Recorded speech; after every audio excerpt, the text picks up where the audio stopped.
First, the fat boys break up. Now every day I wake up, somebody got a problem with Risky. What up, Ross? Ross and Risky Tuesday. What's good, my boy? What's going on, man? Everything is everything, man. I got to make sure I got my New York Knicks blue championship belt. You know what I'm saying?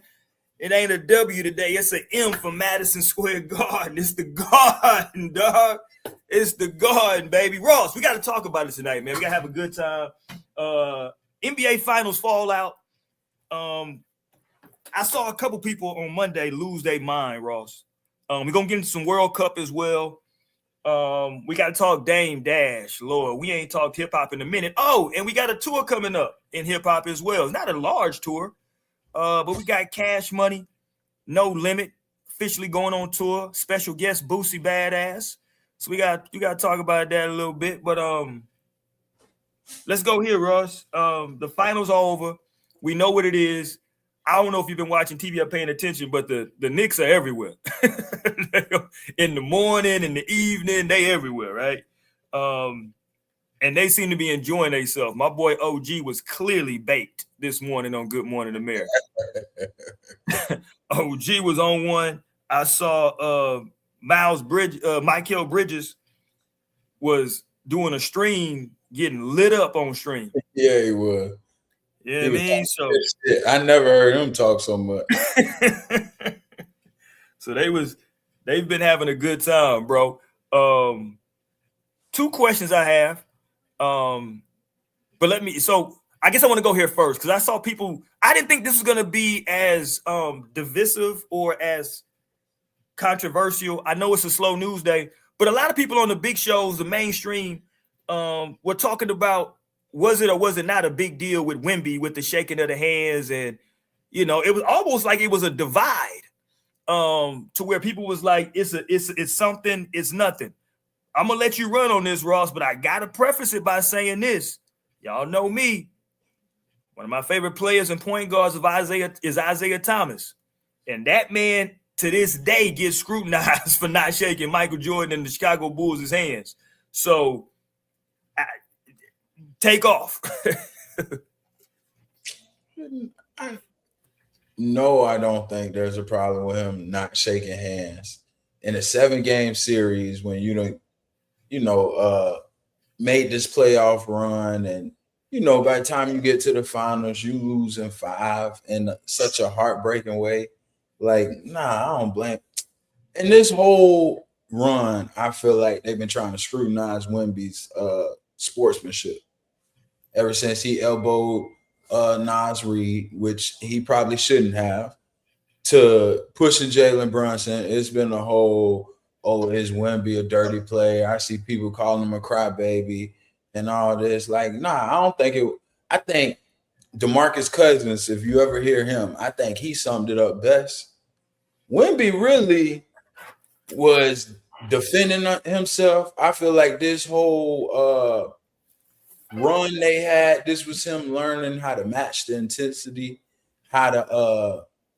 this was him learning how to deal with the playoffs and the intensity and the hatred and dig deep. Like, I think this is all a part of it. No, I'm not upset. Like, me personally, I'm the type person where I'm gonna always go shake somebody's hand. Like, I do that even in pickup ball. I go shake somebody's hand. Like, that's just me. But I don't knock people who don't. Like, you know what I'm saying? It's just like the people who don't really want to go talk to the media after they lost. Like, I don't knock people for how they operate after a loss.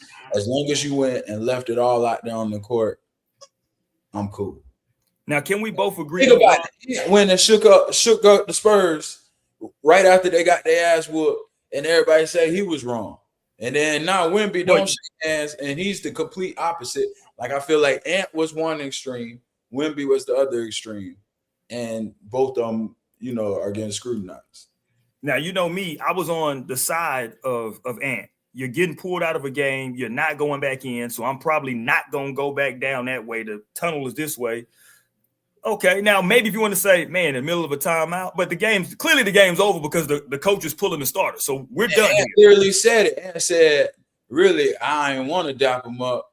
Yeah, let me get that out the way now. I wasn't gonna do it after the game, so let me go ahead and do it now because after the game they're gonna have the cameras on me, and I ain't. But that's my point, though, Ross. Even Ant knew, even though I don't want to do this. See, my thing is this, fam, and as you were saying, you don't have a problem with players. The problem is that it's Wemby, right? We're not having this conversation about, no disrespect to these guys, but Vassell, Champagnie, Luke Cornett, even though Luke Cornett is the one Spur, I believe, who actually stayed out and shook hands. But if they don't shake hands, we're not having that conversation. Heavy is the head who wears the crown, bro. People are calling you the best player on the planet. They're saying you either the face of the league or the future face of the league. Unfortunately, these types of things come with it. These types of things come with it, Ross. You're expected. You're expected to do the right thing. I'm sorry, you just are, bro. Why is that the right thing? Like, that's what I'm saying. Why is that doing the wrong thing by not wanting to shake hands? I got you. I said I don't feel like But Ross, in your example, you said LeBron James has done it. And he got scrutinized, as he should have. The thing is, when you say, Ross, and when you was talking, you said you don't got a problem with him not shaking hands or skipping media. We can't do that because you can't shake hands and do media when you win, and now y'all lose. You don't want to talk. That ain't what we signed up for here. I'm sorry, that ain't what you signed up for. In return, if it was 4-1 and the Knicks walked off, I don't think Wemby would be one-on-one saying, well, they didn't want to shake our hands. Like, nah, I get it. Like, either way, like me personally, I'm gonna go shake your hand, like almost sarcastically, give you a little smack on the butt. You know what I'm saying? Hey, yeah. You know what I'm saying? Like, that's me. Yeah, we got you. Look, man, is after New York. Come on, man. Here's a guy. They egging the man. No, blame that on New York City. Nah, bro. That ain't none of the players on the court. That's none of the players on the court, Ross. If they didn't egg me the day before, then I might have shook y'all hands. Blame that on y'all fans, because y'all should have came out and told the fans that's a look. It's a bad. I got to be honest with you, Ross. It's a bad look. I mean, it just is what it is. I would say that about any star player. It's a bad look. It just is, bro. Like, I saw people. I forgot which pod it was. They was like, "Yo, we teach little kids. Like every grade level does it, right? Everybody lines up and they shake. You don't want to line up and slap hands. And like nobody likes losing. I feel you, but you know, even when you're in that line, it's some dudes that's walking like this, and there's some dudes that got their hands like this. That's fine. I'm not saying you gotta like doing it. I'm just saying, bro, we just competed, whether it's 40 minutes or over the course of 5 games or 7 games. We just competed for a championship, fam. You didn't win. Shake that man's hand, bro. Shake that man's hand. You don't gotta like doing it. I'm saying you don't gotta like doing it. Right? Like, I remember everybody had this experience, fam, where you lose a game and your parent, your mom, your dad, your uncle, you better stop all that crying and go up over there and you got it, bro. At some point, that's just the part of manning up, in my opinion. What did Michael Jordan do? What you mean? When? Did he always shake hands, Michael Jordan? Listen, if Jordan did or didn't do, if he didn't, he was wrong. See, my stance ain't gonna change, Ross. If you don't shake hands, you're just wrong. Kobe wasn't always shaking hands. I don't know. I think I've always seen Kobe shaking hands. I know for a fact he shook the Pistons' hands. And that was a horrible loss. They lost that one 4-1. Because I remember he was out there with him and Rip. Rip Mama came up to him. Like, I'm just saying, bro, like it's not a big deal to where like I'm like going crazy about it, but like it is a thing. It's something. That's all I'm saying. It's something is what I'm saying, Ross. Because if it's no big deal, then just shake the hand. Christmas Day, Kobe versus Shaq, 2004, when Shaq returns with Kobe. Kobe and Shaq did not shake hands or make eye contact after the game. The Heat won that game. If everybody want to go back and remember, that was Andrew Bynum versus Shaq. Now, I remember that game like it was yesterday. Kobe walked by and hit him on the thighs. He walked by. That was it. I remember that game like it was yesterday. They didn't shake hands and embrace. Game 6, Lakers versus Celtics. After both Boston won the title, there was no handshake lines. It was none of that. Boston probably didn't want to shake hands, and in return, the Celtics didn't shake the Lakers' hands when the Lakers beat them. Come on, man, that's not. Everybody's hold on. Watch this now. Everybody's wrong. See, everybody's wrong. Now look, I'd have to go back and watch the tape and see how it went down. See, because look, they say that, for example, back in the day in the 80s, the Celtics didn't technically shake the hands of the Pistons when they beat them in the Eastern Conference Finals. But there is that clip of Isaiah Thomas grabbing McHale as he's walking up the court, and Kevin McHale turns around, daps him up, and say, "Yo, y'all go finish this, go win the chip," right? But that doesn't happen if Isaiah don't go over there and grab his hand, right? So I'm not giving McHale no props for that. It's a cool little moment. I'm just simply saying, as if you're the face of the league, bro, and I know he's young, I don't think it's that big of a deal as people made it out to be. I just think he was wrong, and we should just move on. We should just tell him, "Yo, you were wrong. You should have shook hands. Let's move on." That's all I'm saying. Now, I've heard some people talk about like the Spurs culture, kind of where it is now that Popovich ain't a part of it. I would say that's an unspurs like. If I know that's not a word, I just made that up. But that's not a Spurs like thing to do. Is right. Like I feel like playing for the Spurs, now they can say, okay, here at the Spurs, this is how we handle things. Like we shake hands. I would get that. Similar to like Miami Heat culture, I think the Spurs have a culture where it's kind of like a sportsmanship. It's kind of like we do things the right way. Like I think this whole team, even with some of the coaching decisions, I think with Wemby expressing his frustrations and with the fouling and with the grabbing or whatever it may be, I think they kind of lost like this is running amok to what Popovich was running. You feel me? So yeah. I would get that. I don't think on the Popovich team they would have walked off and not shook hands. I don't think. Because look, the first thing, and again, this is why Jalen Brunson is class personified. The first thing he did was go over there and shake all the coaches' hand for the Spurs. He was ready to go shake hands. He went over there to shake hands, right? But that's, again, it's just from his dad. That's okay. Well, that's somebody got daddy right there on the sideline. But that's what I'm saying. I'm just saying, you know, it's nothing. You don't gotta like it. You can just stick your hand out, just give a dap. You know what I'm saying? And you know what's crazy, Cat? I mean, Ross, you don't even gotta go around to everybody. I'm just saying, like, right where you at, right there. If there's a couple people right there, boom, you know, just hey, you know, boom, boom, boom. I respect that. I'm not saying you got to go and find what's my dude from Clarkson. You ain't got to go find Clarkson and shake. No disrespect, shout out to Clarkson from Texas, but you ain't got to go down and find Clarkson and go shake his hand. I ain't saying that. Yeah, you see, they're not fucking with Sohan at all. And that was their teammate. Yeah, you saw that. You know what I'm saying? So it's like, I'm just, and again, I'm being fair, Ross, because in a championship celebration, it can be chaotic, right? It's a lot going on. Obviously, you're gonna have guys crying and they hugging each other, and you don't really want to, you know what I'm saying? Like, it can be difficult. But he was in the locker room before you know what I'm saying, before he had started. My man was out of there. So that leads to my first question for you, Ross. Is Wemby the new villain of the NBA? I think preferably. I think this was all with him going and spending that time with the monks and kind of like how he approaches it. I think this is all like, hey, y'all want to nickname me the alien or whatever, well, I'm here. You know, and I'm finna come over here and try to take over y'all shit.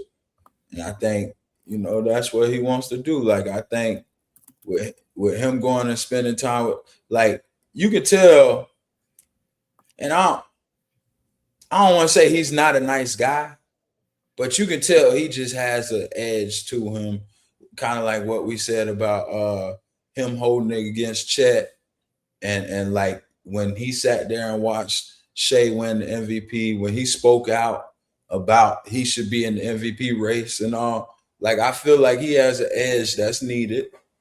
And I think it's like, okay, like I don't mind being the villain, like whatever it takes by any means. You know, I I don't hate to. I don't mind adding a little extra pressure on me. Like I think at one point, LeBron, like he was beloved until he left with Miami and kind of embraced like I'm okay with being the villain. I I think don't it was think that LeBron ever embraced it though. I think he tried to that first season, and I don't think it really fit him. I got to be honest. I don't think it was for in Braun. Miami, he was the villain for sure. I don't Even know, bro. even even once he got back to Cleveland and everybody was falling in love with Golden State, Braun You think was he was a villain? yeah. I don't. I never got it. I never got that from Braun as a villain. You don't think so? I think he tried to be a villain his first year in Miami. I do. I think he tried to. Like he was trying to like play angry, and it just wasn't. It wasn't who he was. I So don't think what? it was who he was. So what about when they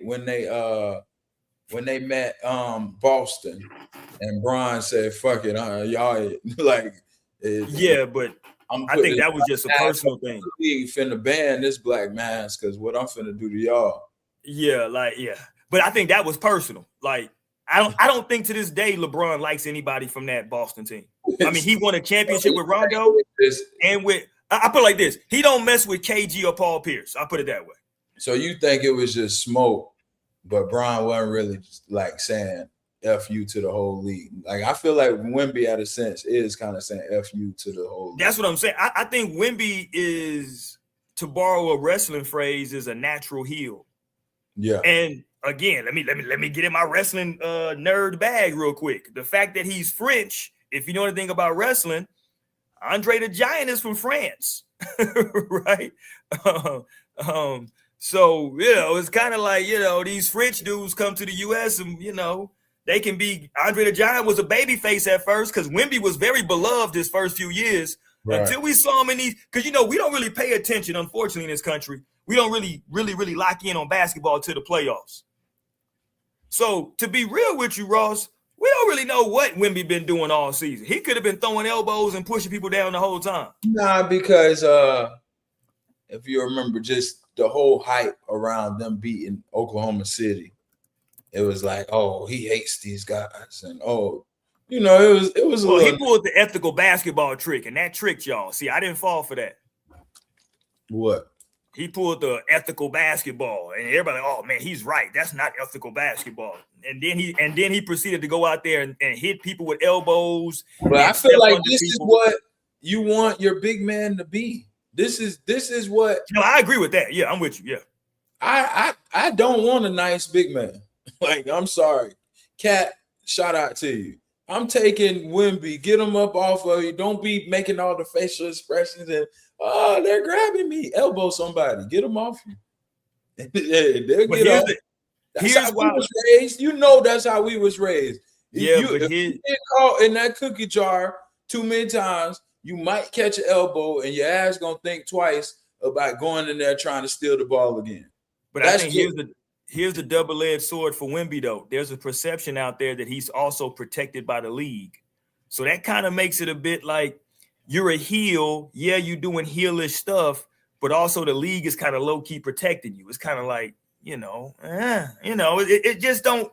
That's what we were saying about LeBron. But I don't think LeBron ever went full heel, though. I think like we don't got no clips of LeBron kicking people, knocking people down, punching. We got LeBron pulling Draymond's leg and the league suspending Draymond for retaliating. What are you talking about? In the NBA Finals and suspending Ross, can you tell the people now? Well, Ross, can you tell the people now how many times in that playoff run Draymond Green had kicked people? Could you tell the people how many times? That was like his third kick of the playoff. And LeBron knew that the league LeBron played the game and knew that the league was not gonna punish him and was gonna punish Draymond. Like he played because Ross, he had kicked 2 or 3 previous people. You can't go. He had a playoff run at kicking people in the man region. That play he should not have led. They should. Ross, he kicked the man in his. What are you talking about, Ross? What are we talking about right now? So you can just kick people in the nuts? What are we doing? But we don't remember what happened when LeBron was on the ground. I'm asking you is can you kick Do we people in the remember nuts? LeBron laying on the ground pulling at Draymond's leg? Okay, so should the retaliation be to kick people in the nuts? I'm just trying to figure out what the proper retaliation is. Pulling my leg, then how can I get you off me? I'm gonna kick you. Okay, if kick, listen, you keep pushing me, I might elbow one of y'all niggas. It's the same way. It's the same way. Listen, I'm with you. And I think that like Wemby is gonna embrace this, if people do perceive him as okay, here's the 7'5" villain. I think Wemby's gonna embrace it. It is funny though. Kobe was a villain. But again, I think Kobe embraced it. I think Kobe embraced going outside of LA and being a villain. He had no problems with that. I don't think LeBron ever fully. I feel like Brunson kind of is a natural villain. I don't get that from Brunson. I think Brunson's too likable. He's just a likable person. He don't say nothing. He doesn't do anything in the media. Like he's just too likable. He don't fall down like SGA. He does, bro. He does. No, he doesn't. Bro, when he shoot that little elbow jumper, he's leaning, falling every time, whether he get fouled or not. Oh, he's trying to get contact. Okay, and then it's like the little like in between dirty plays. Like Brunson is a little, I'm telling you. I think the Knicks have a little bit of villain in them too. I mean, look, Ross, they were allowing the entire Spurs team and everybody on both teams to push and shove ball handlers with two hands. I mean, I got to be able to get people off me. I mean, what do you want me to do? You want me to just to push me where they want me to go? That was every series for the Spurs since Minnesota. Okay, until they went up against somebody who wasn't scared to push them back. Stop it. We're not going to just fall. We're going to push y'all back. No, we don't have to get into that series anymore. Well, did you think because I didn't. Did you think Brunson had a favorable whistle throughout that? I don't think he had a favorable whistle. No, not a favorable whistle, but he has a savviness to him where he plays on the officials. He's kind of like New York got a little villain in him. Like Josh Hart teeters the line of playing hard and being dirty a little bit. When Alvarado came in, now they're going to say it was because of Carter Bryant, which, okay, that they got a point. Carter Bryant was teetering the line. I think Josh Hart teeters the line. I think New York is a team where they're quiet, but New York is a team full of, like, even going back to when they was at Villanova, like, they always are like, they like we here to crash the party. Like, y'all counting us out. Like, we're gonna make it into a fight, and we here to crash the party. That's how I look at New York. Like New York, they still a Tibbs team, even though Tibbs wasn't the coach. We ain't gonna do that. I ain't giving Tibbs no props. You can see the imprint. You can see Tibbs' imprint on that team still. I don't see nothing. That was Steve Kerr inheriting Mark Jackson's team. That was the same thing. The only difference is Mike Brown went to the bench a little bit better. Listen, I do. I love how that you said that. This is a perfect segue. I knew post the finals when I saw the two teams that were in it that I was going to owe somebody an apology. It was either going to be somebody that used to be associated with the Sacramento Kings. It was either going to be De'Aaron Fox going to win the chip, and I was going to have to come over here and apologize to De'Aaron Fox, or I was going to have to apologize to Mike Brown. You owe Mike Brown an apology. I've never been a Mike Brown guy. Pause. I thought he was super overrated with the Cavs. I thought all of his success, and I still believe all that Cavs success was because they had the best player in the league at the time, LeBron James. I did think he got a raw deal in Sacramento, and I think that he lost his job unfairly in Sacramento, in my opinion. He didn't get enough time with the Lakers, with Kobe. So I don't know what he would have done. I think he only got a year with the Lakers. So I don't know, what that would have been like. He was an assistant for 3-4 years with the Warriors, won a couple chips down there. I just never looked at Mike Brown as a really good head coach. I thought Mike Brown was a good lead assistant for you. Because I think he's really good with the guys, pause. I think he's good with some schemes, some game plans. I never thought that he was a good head coach. Now, look, I'm not even going to do that to her. Let me just give a full apology. I'm not even going to say that. My shout out to Mike Brown. He's a world champion coach. He's a brother, right? And he's a world champion coach. I just got to give him a lot of respect and props for that, because once you become a world champion, you're a champion, right?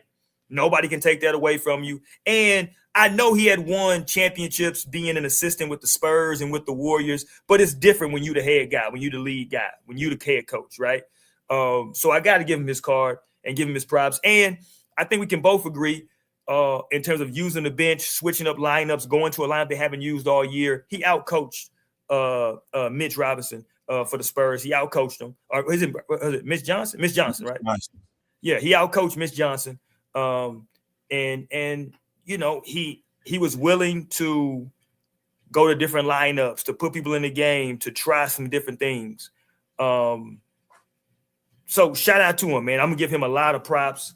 I think now, because he won that chip, in my opinion, he should be able to be the coach of the Knicks until he decides he doesn't want to coach no more. I'm gonna keep it a buck. He shouldn't pay for no more food in New York. He go to a restaurant. He should be all the, well, not everybody, because they might not know some of them cats, but the cats that contributed, they should be good in New York forever. Yeah, I think so. Okay, where do you think the Knicks are going? Like, where do they move forward? What do you see for the Knicks moving forward? Now, this is where I'm going to get hate from my Knicks. Let me put my belt back on my shoulder, because I'm riding with y'all, Knicks. Come on now. I'm riding with y'all, Knicks. Y'all the champs. Just so y'all know, he's a natural born hater. So y'all the champs, Knicks. I'm riding with y'all. Turn back around. I'm riding with y'all, Knicks. But if I'm the front office, if I'm the GM of the Knicks, I would be on the phone so quick with Milwaukee right now, Ross, you wouldn't believe it, boy. Trying to get Giannis? Oh, my God. What do y'all want? Now, let's say they say we want Cat OG. Done. It's Giannis Antetokounmpo, Ross. Yeah. OG just shot, like, listen. I looked at the stats. Bro, OG shot 50% from 3 for the finals. It's going to hurt to lose him. I swear it's going to hurt. It's going to be different, and we ain't going to be able to replace what he did. But goddamn it, we got Giannis Antetokounmpo. Okay. And I don't think we're going to need them threes if we got Giannis. Okay. Do you think Giannis would have did a better job against Wemby than Cat did? I'm hearing Giannis to Boston. No, I'm with you. I think that's where he's going to go ultimately. But you saying if you New York, you would be in the market for him. Is 100%. It only Giannis, or you think they're just in the market to try and get better? So it's 2 players specifically. And these are the only 2 players. I mean, maybe some guards. You might switch in and out some of the guys off the bench. But if I could get Giannis, I'm doing that. And I would figure out, you know, if we could. I like Hardenstein.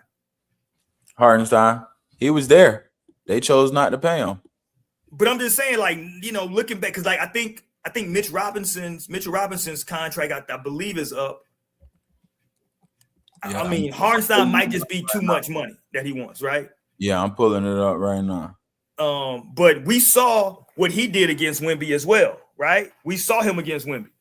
So, like, you know, if Mitch, I don't know how much money Mitch is going to want. I don't know. You know what I mean? But, like, I think that could solidify some things. But I think for the most part, I think pretty much they're going to run it back, from what I'm seeing from them. Mm-hmm. Let me see. I just look around and I say, how do you beat Boston with a healthy Tatum and a healthy Giannis? I just don't see how they get past them. So I'm looking at the Knicks. So going into next year, you got Towns on the books for 57. You got OG on there for 43. You got Brunson with 38. Bridges with 33. Josh Hart with 21. You bring Alvarado back on this $5 million deal. Alvarado, you think what player option? That's a good number. Alvarado, he gonna opt in. Okay. McBride 4. Now I like Deuce. Deuce didn't have a good finals though. Shamet became kind of like a crowd favorite. People love Shamet now. What's his numbers? I don't think his numbers too crazy. I think Shamet is unrestricted free agent next year. So depending on what the number is, because so I think if I'm not mistaken, people that what I saw, Ross, was that they were saying that they could look to basically sign Cat now, and potentially Cat could do what Brunson did and take a little bit less in order to. They could extend Cat. Because Cat's free agent at the next year, he'll be a free agent. Yeah, so if they extend him and he take a little bit of a haircut, you know what I'm saying? Because apparently, from what everybody's been talking about, Brunson took $100 million haircut. Now look, listen, I love my partners that I grew up with. Jesus Christ, look, they won a chip, so it worked out. But $100 million leaving on the table that's why Brunson they got to take care of him. Brunson, he rightfully deserves. He should get a $60 to $70 million each year contract. He's gonna be one of those type of guys. What Luka's getting, what Victor's gonna get, what Shay's getting. Like Brunson, I gave y'all $100 million. We won. Hey, give me the big bucks. Yeah, I mean, ain't no more discounts. Right, and he's 30. So now this is where you go ahead and solidify him, give him his $100 million so he could go ahead. Not to deviate too far, but I just thought about when you said 30 because Fox is only 28. He starts his contract next year. You do realize because he signed a veteran max extension. He got one more. He can get one more contract still because he's only gonna be 32. Right. Jesus Christ! Shout out to De'Aaron Fox. Shout out to Clutch. Shout out to Rich Paul, man. Shout out to the money out there. Golly, he finna get $200 million. He got another it ain't gonna be probably 4 years, but he gonna probably get maybe a 2-year deal for some big money. So look, man, I would love. Look, so personally, Ross, I think OG is more important than Cat. Personally, if I had to say if we got to lose both of them to get Giannis, I would do it. I think Bridges is somebody who might be on the outs. But see, I think he's too close to Brunson. But when you look at the money, I think he's the one where you can say, okay, like OG, he kind of earned every cent. Bridges is the one, they what they were saying, fuck them picks. Yeah. I feel it, but you paying 33 million, 33 and a half for Bridges. You can go and turn that 30 million into something a little bit better than the 14. But is Brunson gonna play? See, so okay. And Bridges is 30 as well. So you look at the Knicks, this is their core. You got Brunson, who's 30, Bridges 30, Hart 31, OG 29, Towns 31, Alvarado 28, McBride 26. So you look at, even though that to us, that's like my age range, really. But to us, that's not as old for NBA team. You would like to get a little bit some youth. You would like to get some youth. No, I agree with that. But see, I have a theory about Brunson, and this is remember I told you I had two big questions. One was, is Wemby the villain? The second one is,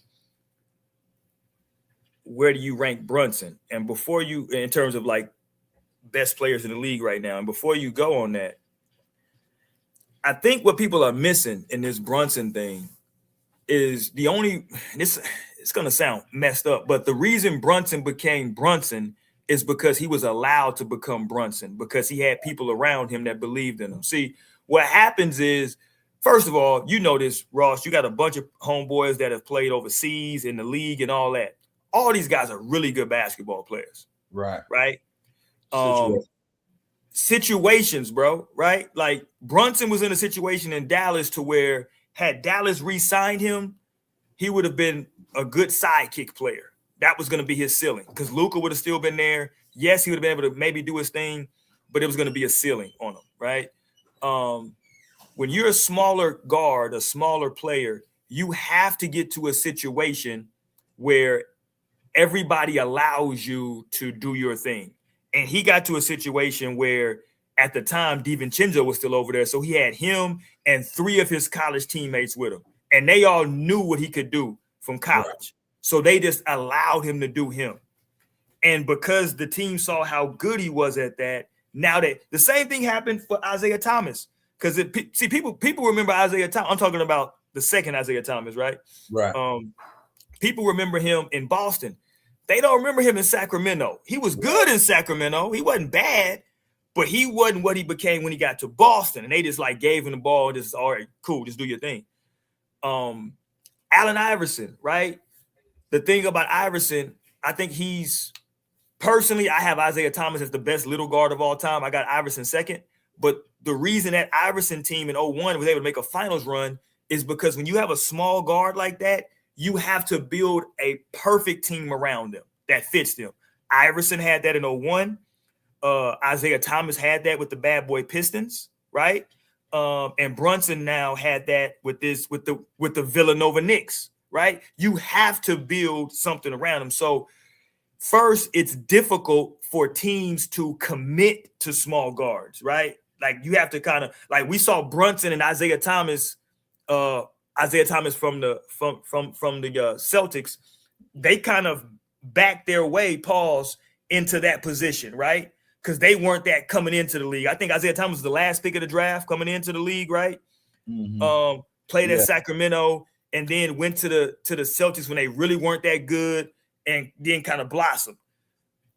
Same thing, with Brunson when he went to Dallas. All right, he's gonna be a nice, solid backup for you. Can do some things, and then all of a sudden, Luka goes down. He has more of a role in scoring, and he shows that he can do more. And then he got the big opportunity when he went to New York. Small guards, you have to get the right opportunity and the right setting because everything has to fit. Because Ross, and I'll let you take off after this. Even in the finals, they were picking on him the whole time. They were going after Brunson and pick and roll. In the big defensive stance at the end of games, they had to take Brunson off the court, right? So it's just going to be limitations when you're a small guard. You know what I mean? Like, so it has to be a lot around you to help you win because of your physical limitations in terms of rebounding and defense, right? This was a perfect team that they put around him. People that trusted him and people he trusted. And then they brought in a good big man in Cat, who, while he's going to give you good numbers, as you mentioned a minute ago, Cat's a nice guy. His personality is going to be laid back, chill. He's going to go with the flow. He wasn't going to come in there and demand the ball and I ain't getting touches. He wasn't going to do that. You know what I'm saying? So, but where do you rank Isaiah Thomas now in terms of, I guess, twofold. One, in terms of NBA players right now, and then Brunson. And then now they're I'm sorry, Jalen Brunson. Where do you rank Jalen Brunson now in terms of NBA players now? And then they're having this blasphemous conversation about where do you rank Jalen Brunson in terms of all-time small guards? Okay, in terms of NBA players now, I put him on that first tier. Like, okay, we've been very vocal about the first team All NBA is kind of locked in. You know, we kind of know who it's going to be. It's going to Shea, Luka, Tatum, Embiid, not Embiid, Giannis and Victor, Booker. Tatum's kind of that first one out. We always talk about that. I think Brunson has kind of catapulted his, like, what's that? 6 guys: Giannis, Tatum, Luka, Shea, Joker, Victor. I think throw Ant somewhere up there. But honestly, got to get healthy though. Yeah, he got to get healthy. You got to put Brunson. Like, I would say, outside of that, 5 or 6, Brunson's right there. So yeah, I would say right about 7 or 8. Like, I'm putting Brunson right about 7 or 8 right now. I'm talking about it in the whole league. Like, I'm putting him. He not only is he top 10, he's about 7 or 8. And I'm gonna say, hold on. Did you say Luka in that list? And that's what I was gonna go to next. Okay, my bad. I'm gonna say Brunson when you talk about the Lucas, when you talking about the Anthony Edwards, when you're talking about the we were talking about Embiid for a while, when you're talking about the James Hardens and the Russell Westbrooks and all these guys that we love, I give you even a better one, like the Kyries. When we talk about these guys that we love, a lot of them haven't been able to do what Brunson was able to do. So, like, yeah, I'm gonna get a nod to Brunson. And he did it with his homeboys. And we've seen guys go and team up with better talent around them and still not been able to do what Jalen Brunson was able to do. So, yeah. Brunson this year, just for context, was second-team All-NBA. Cade Cunningham was first-team All-NBA. Taking Brunson over Cade. That was a whole debate. I'm taking Brunson as the East stands. I think Giannis is the best player in the East. I think Tatum might be number 2. I'm going Brunson number 3. Third best player in the East. Hold on. Whoa. Jaylen Brown still in the East. Nah, I'm going Brunson over Brown. Oh, wow. Okay. I don't think Brown could have done what Brunson did. Okay. Yeah, I'm going Brunson. Now, the small guard category, all time, I'm still going Isaiah 1. Brunson and Iverson is like, that's a tough one. Let me help you out, Ross. Stop. It's not tough. Stop. Iverson got an MVP. I ain't gonna lie, bro. When we look at Jalen Brunson, like I've had this argument with dudes. I'm not gonna let you do this on this show to yourself, Ross. I love Allen Iverson. Allen Iverson was my favorite player growing up. Don't do this, Ross. I was a Magic fan. I rooted for T.I., but I liked Iverson even better. But you look at Brunson, okay, he's in year 8, 3-time All-Star, 3-time All-NBA. Okay, let's just call it what it is. For his career. Hold on. This is Ross. Come on, we shouldn't be doing this right now to Brunson, man. Like, Brunson spent 3 years off the bench. That ain't my fault. Hold on, that's not my fault. Really, 4 years off the bench. When we now, whose fault is that? Since he's been in New York, 24 a game, 29 a game, 26 a game, 26 a game. If we had to close our eyes and just imagine what he's going to average next year, what'd you say? Somewhere around 26 to 28. Well, here's the problem, Ross. I don't care what he averages. Allen Iverson got 4 scoring titles. So I don't care what he averages. Iverson got 4 scoring titles. So is he going to win a scoring title next year? 4 scoring titles is tough. Yeah.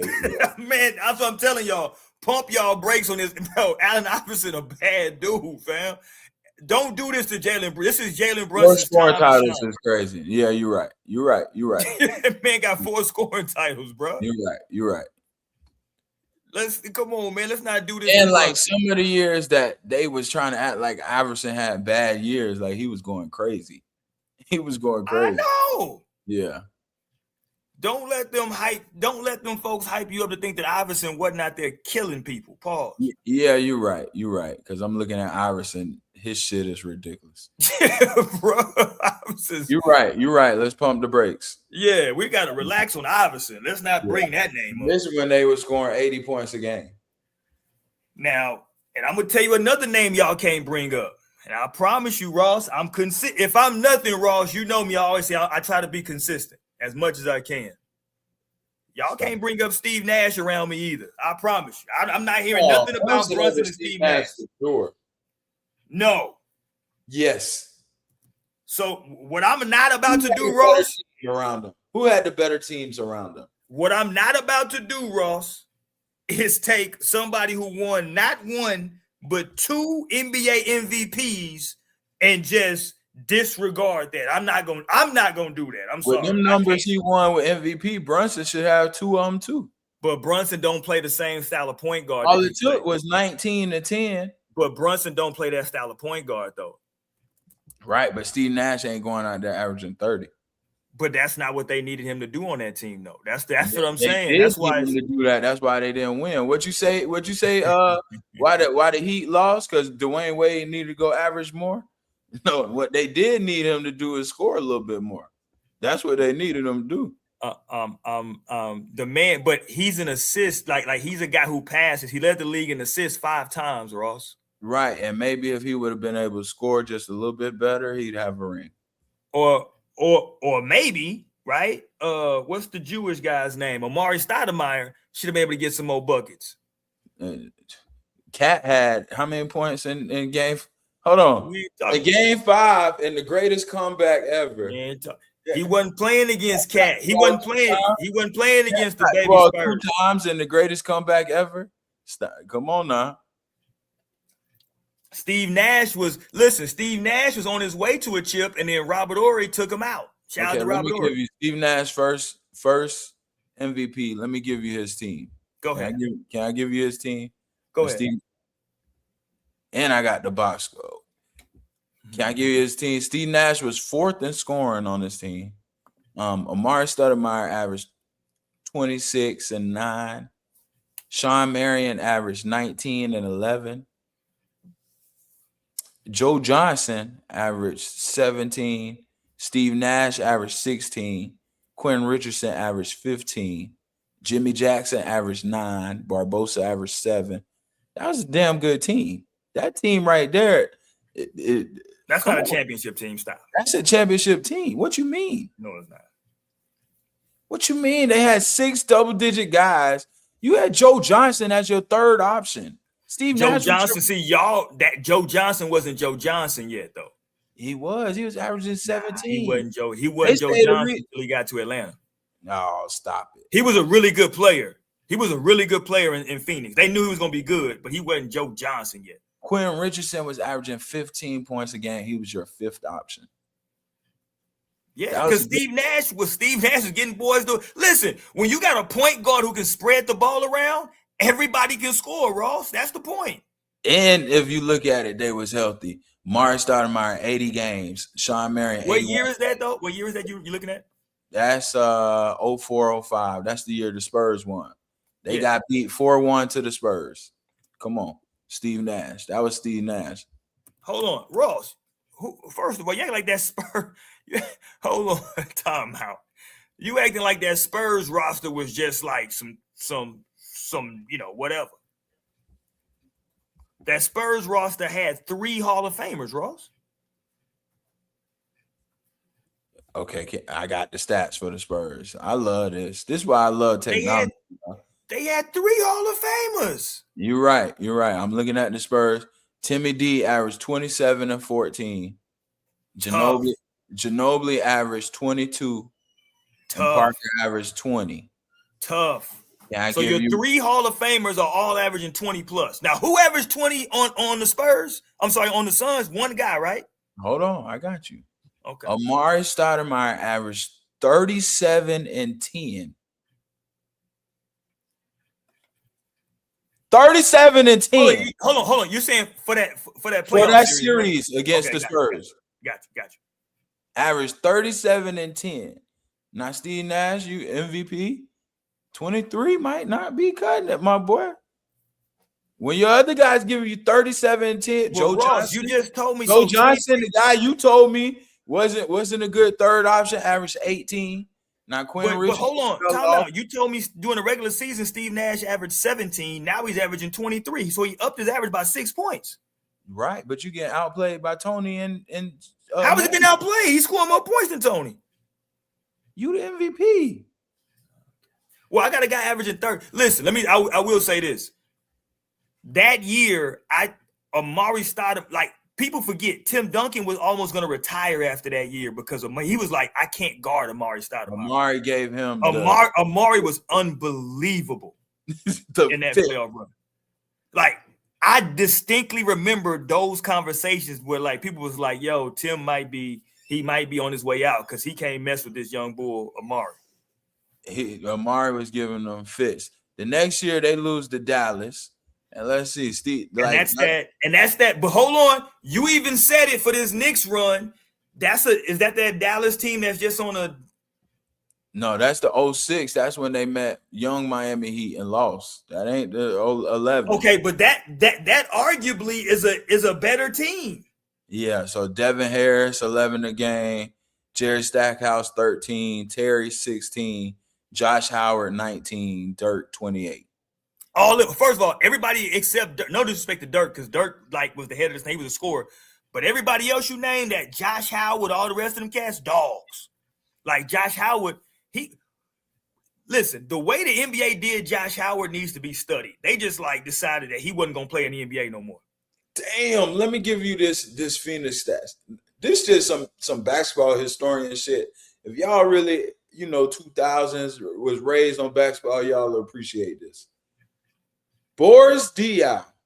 Shout out to Diaw. Led Phoenix in scoring. Boris Diaw averaged 24 and 9 in that playoffs. Steve Nash 21 and 10. Sean Marion 17 and 13. Tim Thomas 15. Leandro Barbosa 13. So that's what I'm saying. If Nash, but hold on. So it sounds like Amari was what, hurt? Yeah, Amari was hurt. Yeah, you're not gonna win if Amari's not there. If Nash could have scored a little bit more, it seems like what do you do? They lost 4-2. We need Steve Nash to be Steve Nash, man. We got Boris Diaw. If Boris Diaw gonna give you 27 and 10, we need a win. Yeah, but that's again, that's like OG giving Brunson what he gave Brunson. The difference is one person to run with me. The difference is what you're doing is just giving points per game. The difference is that what you're not telling the people is that Brunson had a bunch of games in his finals where he was shooting the ball 25, 27, 28 times. That's Steve Nash is not, huh? That's my job. I agree. And Steve Nash's job was to spread the ball around so all those points everybody's averaging so that they could average those points. So it's just a different way of playing point guard, right? You're not going to see, again, another guy who I would definitely take over Brunson, Chris Paul. You're not going to see Chris Paul averaging 30 balls for a playoff series. Maybe no way we can take Chris Paul over Brunson. Come on, bro. Huh?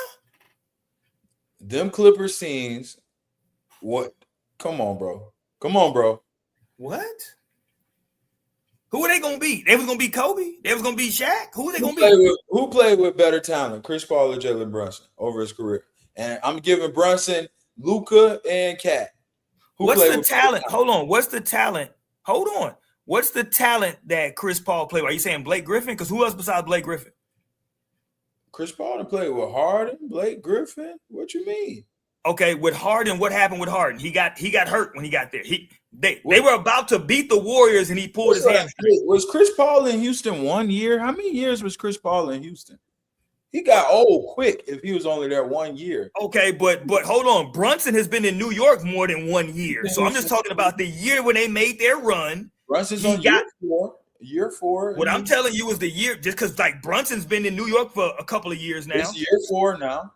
Right. So the year that CP3 was in Houston and they were ready to make their run, they get to a game 7 against the KD Warriors. They got him beat, but his hamstring went wonky. I mean, what do you want him to do? He was killing before the hamstring. The hamstring went. That was the story of Chris Paul's career, his hamstring injury. His hamstring went in LA against the Spurs. His hamstring went. I think it was when he was in LA, the hamstring went. So then that's what I'm saying. That's a knock on him. That's why I'm going Brunson. Oh, listen, availability is the best ability, right? So I'm not going to disregard that. But if we're talking about who's a better player, I'm not going to hear any arguments. I'm not even going to entertain it. It's just Chris Paul. I'm sorry. And again, I hate doing this because Brunson's going to get a statue. He's the king of New York. I got a Brunson jersey that I already ordered. It's on the way to the crib. This the thing. Brunson's not finna stop though. Like Brunson, Ross, he's 30 years old. You think he's gonna get better? Win again? But no, they're never winning again. This is it. The Knicks are never winning while Brunson's there. This is it. But the thing with Brunson is Brunson gonna have another 4 years of averaging between 26 and 28. I can guarantee you that. He gonna have. I don't know. He gonna have 4 more All NBAs. He gonna be in his. Yes. Okay, so how many All NBAs he has right now? So right now he has the last 3 years of him being in New York. 3. Ever since he got to New York, he So been you're on saying he's gonna finish with 7 All NBAs? at least 6, maybe 7. Okay. Well, that's not enough. If you're talking about Chris Paul, that's not enough. Right, but what he was able to do, like, I won in New York. What you mean? See, my thing is, yes, you get a bit of extra credit for winning the chip. But what we're not going to do, because nobody was having this conversation a month ago, saying that Jalen Brunson was better than Chris Paul a month ago. This is the thing, though. I went and took all the pressure with going to New York, a place that none of y'all niggas didn't want to go to. New York was the biggest market where all the players decided. You had dudes going to choose Brooklyn Nets over going to the Knicks. Don't say dudes. Don't say dudes. Say your man, KD. Say your man, James Harden. Say your man, Kyrie. Don't say dudes. That's what I'm saying. Your mans. You had people choosing to go play in your Brooklyn mans because they didn't want to deal with the media and the whole storyline and all the pressure that comes with New York. Brunson chose to go there, take on the pressure. No, he did. Stop. See, Ross, hold on. I got to call Cap. Bro, now you making it seem like I was rooting for the Knicks, bro. I wasn't even rooting for the Knicks. I need to put my belt back on. Hold on. I was rooting for the Knicks. I got my Knicks blue. Listen, here's what I'm saying. You calling Cap, though, Ross, because when Brunson went there, it wasn't. See, those other guys you're talking about, like when LeBron was a free agent, KD was a free agent.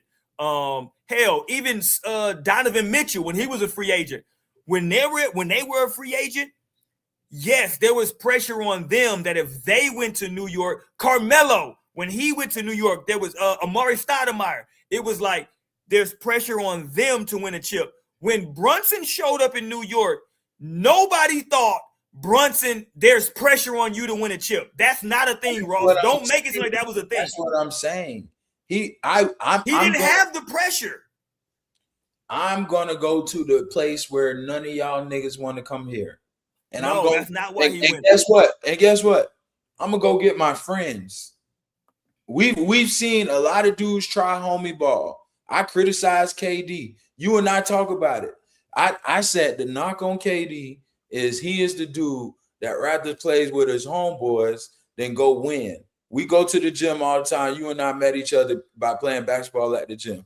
We know dudes that only want to play with their homies and they know they're going to lose because they choose to play with their homies. Then when they get on a team that actually play the right way, they be pouting because they don't want to play the right way. They want to play with their homeboys. Or we know about you and I have been in team situations where we see it all the time where Michael Jordan and Scottie Pippen don't necessarily mean they were best friends. We were able to put our feelings aside and go win. We've knocked guys for not being able to do that. We've knocked guys for wanting to only be in situations that's comfortable for them. We've knocked guys for only wanting to be around their homeboys. Jalen Brunson was able to win, not only with my dad being the coach, not only in New York where we playing in the Garden with these crazy ass fans, not a team that ain't won in 50 some years.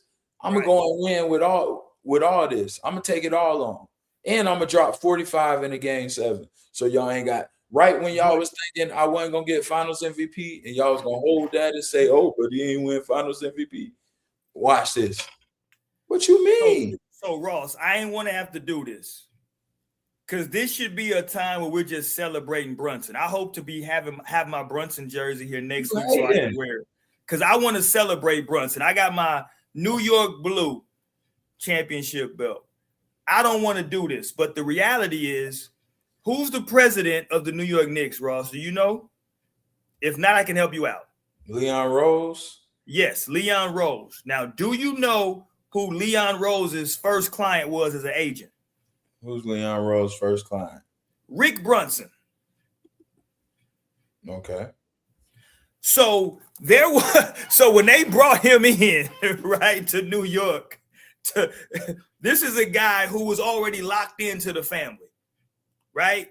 So when they bring him in, they're bringing him in because they're locking him in on some family shit. This ain't got nothing to do. We saw he had a good run. We can pay him some money. Let's go ahead and bring him in over here to New York, right? we just got to be honest about how this thing took place. Now, they were able to kind of organically, outside of Mikal Bridges, right? They got Hart, they had DiVincenzo. That was kind of organic. Not kind of, it was organic, right? And then all of a sudden, they had an opportunity to get Mikal Bridges, right? And at that time, where was he at? In Phoenix, I think, right? Yeah.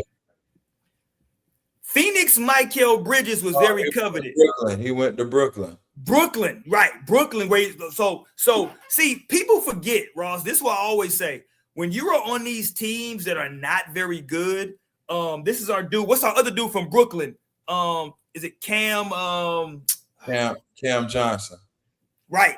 He's not there no more. But like when you're on these teams sometimes that are not playoff teams, they're not very good, and you score a bunch of points, like people think, oh man, he's really good. It's just like, who else is going to score on the team?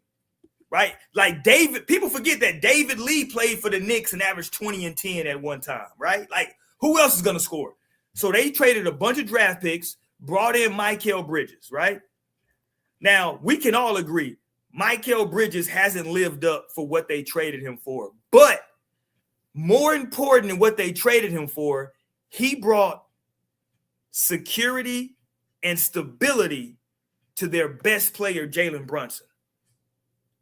And that is worth more than anything. I think, and again, bro, it's hard to win a chip. I'm not diminishing nobody's chip because the road to win a chip is hard. Pause. But they were very fortunate in their playoff run. You get the injury, right? You get the who they played the first. They played who they played the first round. They played the Atlanta. So they were supposed to beat Atlanta. They went down 2-1. They ended up coming back and winning that series, right? The next series was who? It was Celtics. Philly. No, Philly. Who they play in the Eastern Conference Finals? Cleveland. Okay, yeah. So it was Philly. Joel Embiid, they got to make a decision on him. He's just not healthy. Maxey is coming into his own. They got the other rookie, Edgecombe. I think he's going to be a problem, but he has to figure it out. Paul George is, we got to figure that thing out. So they were able to outlast them. And then when they got to Cleveland, the bigs for Cleveland didn't play well. And I expected for James Harden not to play well. I thought Donovan Mitchell played solid. He wasn't spectacular. He was solid, but it just wasn't enough, right? Like they didn't have to go through Giannis. They didn't have to go through a healthy Celtics team. They didn't have to go, you know what I'm saying? Like they didn't have to go through because that's the class of the East. And then in the championship, they got a very young San Antonio Spurs team with a rookie head coach and everything lined up for them. And they did exactly what they were supposed to do, is take advantage of that shit, win a chip. Now, Ross, you're a betting man. For the next 4 years, would you put down any amount of money to say the Knicks will win a championship in the next 4 years? No, because I know how aggressive Boston is going to be. But I would say what the Knicks are able to – okay, I don't quite put this Knicks championship the way I put Toronto, where I feel like Toronto – I think it's the exact same thing, but go ahead. I don't do that. I put this more like okay. This is more like you said it was the Mavericks the whole time. You said it would that Dallas Mavericks roster. Dallas Mavericks, but I'm gonna say because that was the end of Dirk's career. Right. I put him I feel like Tatum's gonna play more championship basketball for a championship every year as long as he stays in Boston for the rest of his career. Boston probably will be the favorite in the East. I feel like Brunson is kind of right there with who gonna get one? But y'all don't feel like Joker's gonna get another one? Do y'all feel like Joker's gonna win another ring? You know what's crazy right now? By the end of his career, if the right now, Ross, you know what? You know what's the conversation for me and my group chats? Who's gonna win number 2? That's what I'm saying. Nobody's won number 2 yet. And I'm not putting Brunson at the top of that list, but I'm not putting Brunson at the bottom of that list. I feel like Giannis might get one before Brunson gets another one. I feel like Shea probably get one before Brunson get another. Tatum, but Brunson's never gonna win another championship, Ross. the same way I feel like Denver, it would just take kind of like the perfect. Denver's done. It'll take a couple injuries.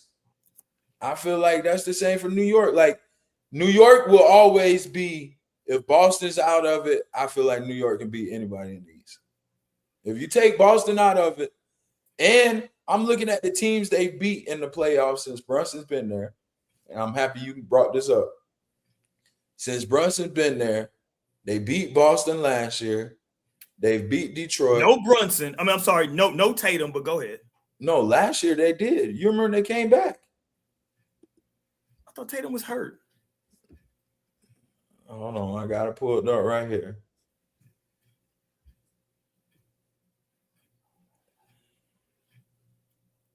No, you remember last year that started the whole little thing. Yeah, Tatum played last year. Tatum didn't play all the games, so Tatum missed 2 games. He played. That's what I'm saying. He was hurt. That's my point. Yeah, he played 4 games. He averaged 25 and 12. But he got hurt. Yeah, but you just brought up Jaylen Brown. When I was speaking of Brunson, you brought up Jaylen Brown. I told you they're not equal. But yeah, I'm looking. They've been able to beat Boston. They beat Miami. For the record, I'm with you. I don't think Jaylen Brown is. Although Jaylen Brown thinks that he's better than Tatum, I'm with you. I think Tatum's a better basketball player than Jaylen Brown. Right. But yeah, New York, they beat Boston, they beat Philly, they beat Miami, they've beat Cleveland. Like Indiana. Halliburton gave them that work, though. Say Indiana beat them back-to-back years. That's the only team where I say, okay, I would like to see the Eastern Conference have to deal with Indiana again. But outside of that, like, you look at Brunson, he's really is nowhere where a playoff series like Jalen Brunson come in town and you're like, oh, they got an answer for. But like, we ain't really seen it. But Ross, here's what's crazy. Here's what's crazy about winning a chip. We forget that because and I'm with you. I'm a part of the problem because I think like if you had to give me like who I think is gonna win a chip next year, I'm gonna take OKC. But the thing is, we forget or we just like don't put enough stock into it. It took OKC 7 games to get rid of Indiana. Right. An Indiana team who nobody had going to the chip. Yeah. And it took them 7 games. And maybe, Ross, if Halliburton doesn't tear his Achilles in the first quarter, I don't even know if they win. Well, this is the crazy thing. Now Indiana going to have a top pick. They had a year off, and Indiana's going to be back. I mean, they did make a dumb trade and trade for Zubac and let your boy Miles Turner go. But you look at Indiana, like, that is one team in the East where I say, okay, New York benefited off Indiana being hurt for sure. Because that's been a kryptonite, you know. Yeah, they were just told. So New York has the they don't have any picks. Yeah, they traded them off for Bridges. Hold on, you said who? No. I'm sorry, I'm talking about Indiana. Indiana got they used it in the Zubac trade. So they don't have any picks in this draft. They gave it to the Clippers. Yeah, So the number 5 pick is going to the Clippers. Mm-hmm. That's crazy. And we don't know what kind of shape Halliburton's going to be in. He looks super chubby right now. Pause. Yeah, it's going to be here's what okay. Obviously, Giannis can tilt, right, what happens in the East if he stays in the East. Because all the trades I'm hearing I agree with what you heard earlier. I'm hearing Miami. I'm hearing Boston. I don't know what the package is in Miami. Pause. Right? Is Bam included in that package or is it Hero? It was what I saw. It was Hero, Jaime, the Khalil Ware dude, the other dude, Jovic, and then a couple first rounds. Why is Miami not doing that trade? It's a lot to give up though. If you Is it? Miami loves the Ware kid. They love Jaime, but those are kind of like the two pieces that everybody seem to be after. Yeah, they're out of there. Listen, I should be a GM because these are easy decisions for me. Like when we're talking about, listen, dog. My question to my owner of the team and my president of the team is, do y'all want to win a chip? Do y'all want to compete for a chip in the next 3 to 4 years? If the answer is yes, we got to go get Giannis. If you got a long-term view, then like, okay, cool, we can like do some different things. But if it's Giannis, yeah, we trade for Giannis and then we like fill in the roster from there. Like, I don't think people like Ross, you just brought it up. You just brought up the fact that Giannis is a top 5 player in this league. Mm-hmm. And when healthy, I'm not sure if he's guardable when he's healthy. Yeah, not at all. So we're combining that in Miami with Bam Adebayo, who scored 80-some points. Let me see what it is. But I think Boston can offer a better deal. I mean, know, yes, Jaylen Brown is the best. But with the Boston deal, they're saying Brown wouldn't even be going to Milwaukee. A third team would pick up Brown. Oh, wow. So the one I really heard was Boston, San Antonio, and Milwaukee, and saying San Antonio would ship Fox to Milwaukee. They would get 4 first-round picks, and then Jaylen Brown would end up going to San Antonio. That's what I kind of heard. Let me see. Whew, that would make San Antonio. I might pick San Antonio as a favorite. Let me send you this. Hold on. Let me send it to you. That might make San Antonio the favorite. Listen, if you can get Fox out of there, go to either San Antonio or Atlanta. That's where Jaylen Brown preferred destination. Man, look, if Jaylen Brown can get to San Antonio, my God. That's what they need for real, too. My God. Yeah. Because you would get rid of the Fox problem and bring in Jaylen Brown? Jesus. Mary and Joseph.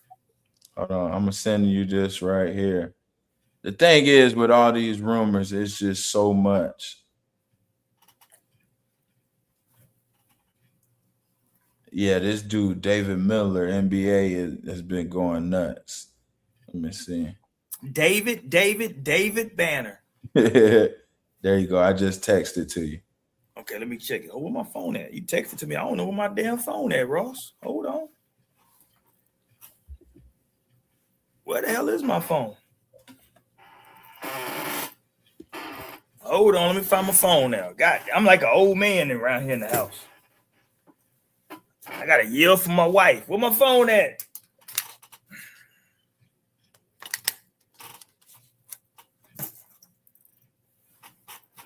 Let me grab my phone. Hold on.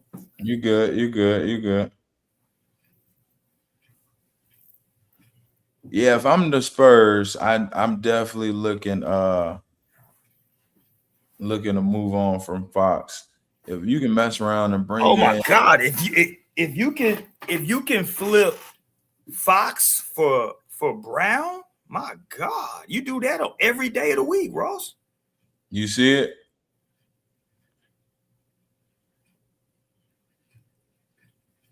Yeah, if you can. So let me look. Hold on, let me see. It says the package would send Giannis to Boston, Jaylen Brown to San Antonio, De'Aaron Fox, plus 4 Spurs. Listen, if you're the Spurs, you hoping like God this trade happens. And if you're Milwaukee, I have no clue why. Now,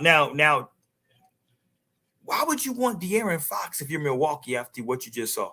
They just want the first 4 first. Milwaukee's in their whole rebuild. You So got those first hey, round. we got that 7-2. What is that 7-4 So 10th grade? those first round picks are probably 2030, 2031, 2030. So it's like way okay, got you. And you So got that big Wemby Jr. coming yeah. around where they Okay. like, hold on, we could Okay. I can understand that. Yeah, I can understand that. because you're gonna get It would be crazy if the Spurs and the Celtics off that trade met in the finals. That would be crazy. But I just think if I'm the Celtics and there's a scenario where I can get Giannis for Jaylen Brown, I just do the deal. I'm sorry, I just do the deal. And I got a lot of. I think Jaylen Brown's a good dude. Pause. I think as a black man, I like a lot of the stuff he stands for. But if basketball wise, I can trade Jaylen Brown for Giannis, I do that deal every single day of the week. yeah. Like it's every day. Like I'm not even hesitating. You know? Yeah. Like I think people got to understand how good Giannis Antetokounmpo is, bro. Now look at this one. Look at this one now. What you got? Now hopefully my man is a quality source. You know what I'm saying? I'm looking. Uh-oh. This ain't no Centel or none of that. Okay, this report says Kawhi Leonard, Ja Morant, and Trae Young have emerged as options for the Miami Heat as they have essentially struck out on the Giannis sweepstakes. Pat Riley is working to bring superstars talent. Okay, now I don't know how Trae Young gets there when he just got traded to Washington. How does that work? Well, see, Washington got that number 1 pick. Okay. So you keep Trae, or what do you do if you Washington? Okay, well, you're gonna get if I'm Washington, I'm getting Debanza. So yes, I'm keeping Trae. I need a point guard. So I got Debanza, I got Sar, and I got AD. See, they saying Washington really ain't. If you keep Trae Young, then there's no point. Okay, so right here, yeah, Trae Young trade rumors. Yeah, I'm seeing Ja Morant or Kawhi. I think Ja's an interesting piece because I don't know where he fits culture-wise with a lot of these teams. Oh, what it is it's the extension deadline. So Trae's contract coming to an end. So if Washington doesn't have plans on extending it, then it's kind of pointless for them to keep Yeah, but Trae. why would they? Okay, so how old is Trae Young? 26? Let's pull it up. Yeah, I how like old is this Trae? type of talk. Let's get our GM back. Yeah, Trae Young is what?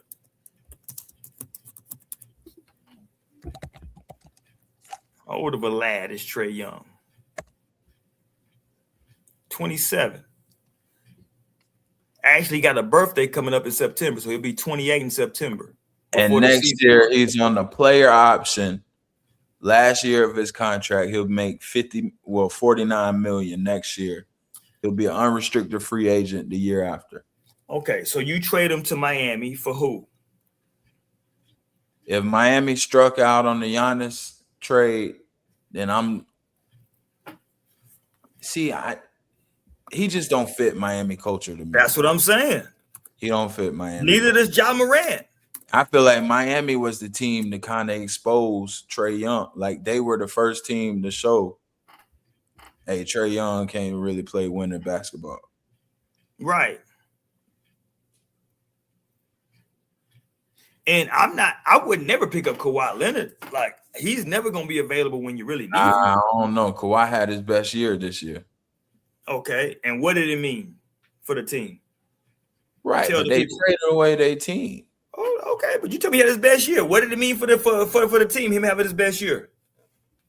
Kawhi can still turn the needle now. We've seen what just tell me what it meant for the team. That's all I'm asking you, Ross. What did it mean for the Clippers? He had his best year, and what did that do for the Clippers? Nothing. Okay, that's my point.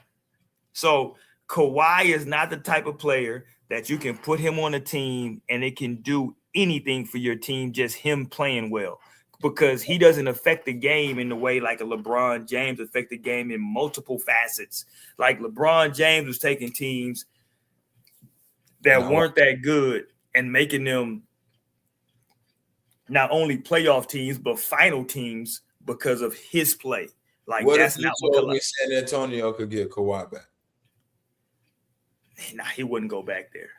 That is too much bad blood there. Would that be the icing on the cake? They'd be happy for him for over De'Aaron Fox. He would get a hero's welcome if he came back. He would get a hero's welcome. Rid of Fox and got Kawhi. The Spurs fans will forgive him for anything he ever did. I'm telling you, it would be a hero's welcome. I swear it would.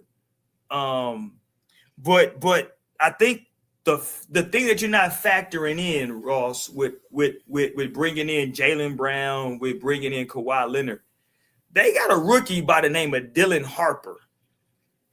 And he's already sparked some controversy down here locally because it's come out that, like, he's already been like, yeah, ain't no such thing as me coming off no bench next year. His team has already said, like, yeah, he needs to be a starter next year. They standing in for their guy. Listen, I'm just telling. And if he's a starter, they're saying they believe he's a star. Now, look, I like Dylan Harper. I liked his dad's game. I think I'm going to sound like a hater, but fuck it, I'll embrace it. You are a hater. Here's the hate, y'all. I see some Jordan Poole in Dylan Harper. Stop it. Stop it. No, because we never seen Jordan Poole play defense. Dylan Harper don't play defense. Dylan Harper played great defense. On who? We never seen Jordan Poole outside of scoring the ball. Who did Dylan Harper We defend? saw Dylan Harper go out there and have a bad shooting night and lead both teams in rebounding. No, you said defense. What defense did he play? Dylan Harper played good D. No, he didn't. He was out there committing fouls and getting blown by. That's why Mitch Johnson kept taking him. People kept saying, why is he not playing? Because he's not playing no damn defense. He's getting blown by. Look, I think Dylan Harper's a gifted scorer. I think for me personally, he's a great six man. He's a guy who can come off the bench, give you some instant offense. I don't know. Because you got to remember, he played with Ace Bailey at Rutgers, and they didn't make the NCAA tournament. They had two guys who were top 5 picks and didn't make the tournament, Ross. They didn't make the tournament. He's not interested in playing on the other side of the ball, my boy. I'm telling you he's not. I'm looking at it right now.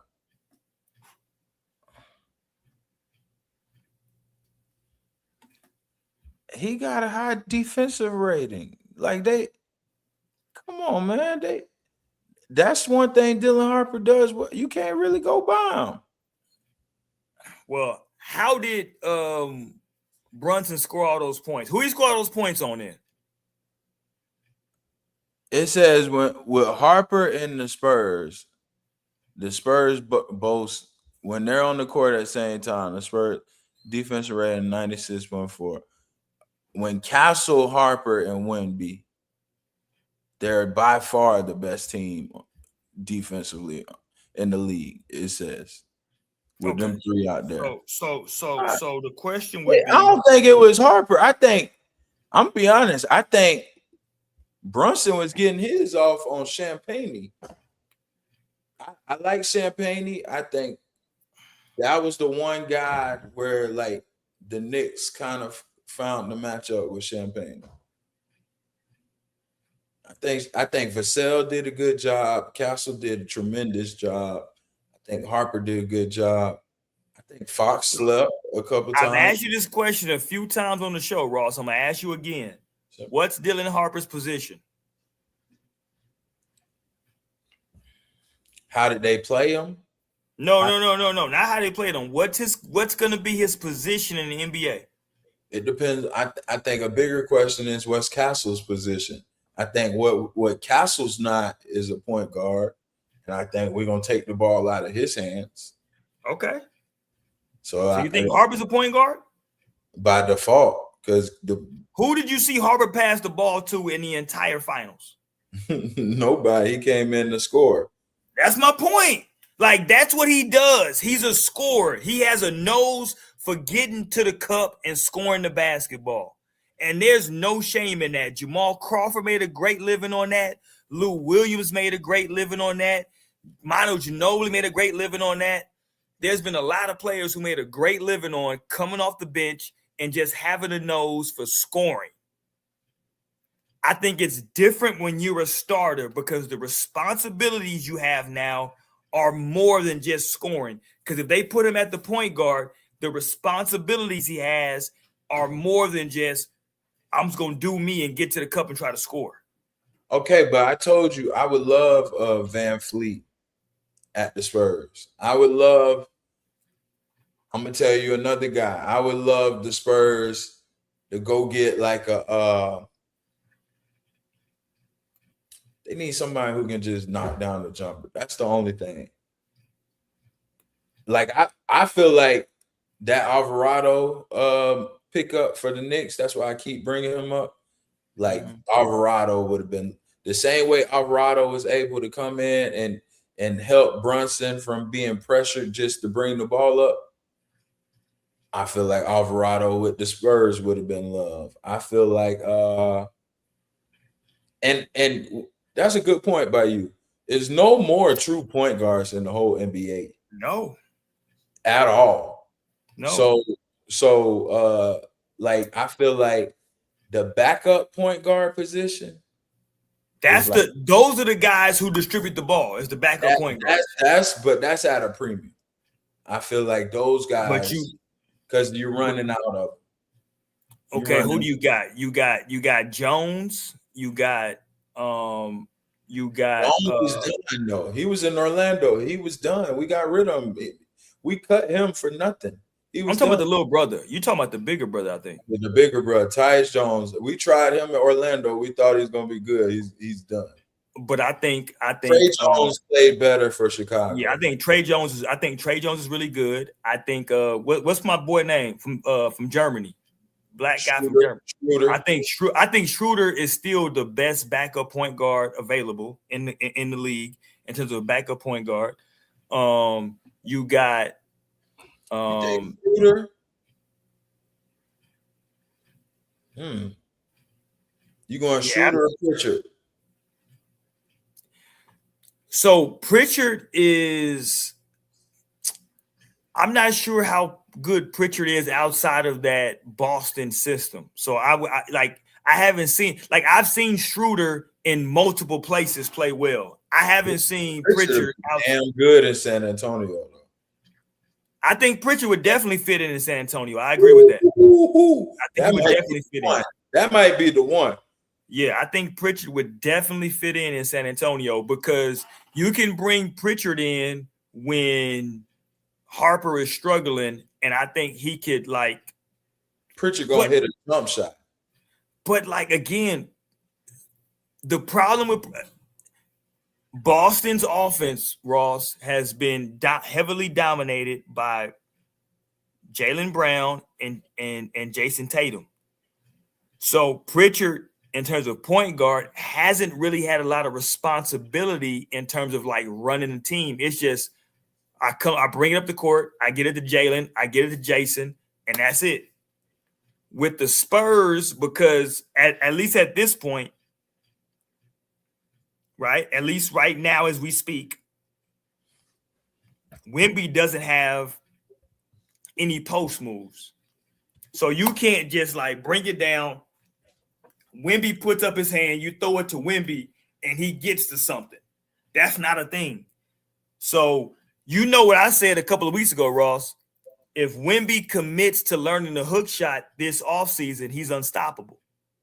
He's 7'5". He's long. If he commits to learning that catch it, running across the lane, 2 steps, hook shot, nobody stops it. Nobody can block it, and it's just automatic. But he probably won't learn it because he wants to get into his bag. And that's the problem. We just watched, can you agree with me at least on this, Ross, that we just watched this an NBA Finals where really I didn't see nobody show no bag. And I think Brunson would have the most, but yeah, he really didn't show no bag. He wasn't able to get into it. No. Yeah. We didn't see none of that stuff that we see from all these trainers and from all these people posting their highlights online. None of that. Gave you a couple flashes where Castle will have a good move, but it wasn't no bag. Because they told me that Larry Bird couldn't play in this era because he ain't got no bag. In that finals, Larry Bird would average 40. Yeah. Like, okay, I'm looking. Tell me this name right here. What about? Okay, so backup point guard. You got unrestricted free agent. You got the kid from Minnesota that played pretty well till he got hurt. He was solid. Ayo DeSumo. He was solid. What about Kobe White? Unrestricted. Man, look, but I think Kobe's might depending on it. He gonna want a little bit of money though, Ross. So he's at 12. He's unrestricted. Kobe's gonna want damn near starter money because he was a starter for most. He's been a starter most of his career. I think Kobe White would be loved for San Antonio. Yeah, but I mean, like, he's not at that point yet where he's playing to win a chip. He still want to probably get paid. Want to get paid, huh? Yeah, he got to be short end of the stick. Now I'm looking at bigs. Robert Williams, the dude. Oh, I forgot about him. Yeah, he's an unrestricted free agent. I forgot about Robert Williams. One on San Antonio's list. Yeah, I forgot about him. That's number one on their list to back up Wemby. Robert Williams. That give them the grit that they need. That'll give them some toughness. Robert Williams should be number one on San Antonio's list. I agree with that. No, I agree with that. And what's crazy is Olynyk makes more money than him. So you was paying Olynyk for nothing. Yeah, Robert Williams would be the guy. Mitchell Robinson, unrestricted free agency. Does New York? That's what I'm saying. Like, I don't know what New York. See, if I'm New York, I would look at personally me. I'm looking at to see. I'm kicking the tires on Hardenstein first. And if I can't get Hardenstein, then I'm gonna bring back Mitchell Robinson. Hardenstein expensive though. Hardenstein $29 million. Hardenstein. Yeah, that's probably too much. But that's why I got to see how much of a haircut he'll take. Cat is willing to take. Right? I got to figure out Cat. What are we signing Cat for? And if I can tell him, yo, if you take this amount, we can bring in Hardenstein to like help you out down low. Right? Okay. Here's a name for the Spurs. Norman Powell. That's a great name for the Spurs because he's a way better shooter than Champagnie. No disrespect to Champagnie, but he's more consistent. And he'll give you a little bit more off the bounce. And he gives you more defense as well than Champagnie gives you. Norman Powell. He was all-star this year. Yeah, Norman Powell. But again, I don't know. Bro, do you know how much money Vassell makes? Vassell's making like 27, 28 million. Yeah, I remember they extended Vassell. So I don't know if they have that type of. Can I show you this right now? Can I show you how disrespectful they're being in San Antonio right now to my boy D? I mean, this is across the country. This is not just San Antonio. This is across the country. New York Knicks fans right now are making De'Aaron Fox jerseys. Look at this. This is how disrespectful this is. They're putting Fox on the back of NBA Finals jerseys for the Knicks. This is so disrespectful, Ross. He for us. You know how he for us. You know how disrespectful this is right now. Hey, Fox has messed around, turned himself into one of the most hated. This is crazy, bro. Come on, man. We can't. Anybody I see out here rocking a De'Aaron Fox championship game New York Knicks jersey, that's nasty work, bro. All right, so let's talk about it. Let's go. You right there, ground zero. What's been the feeling and the reaction to losing, and how's the city taking it? You You've know been what's crazy? so you've been around.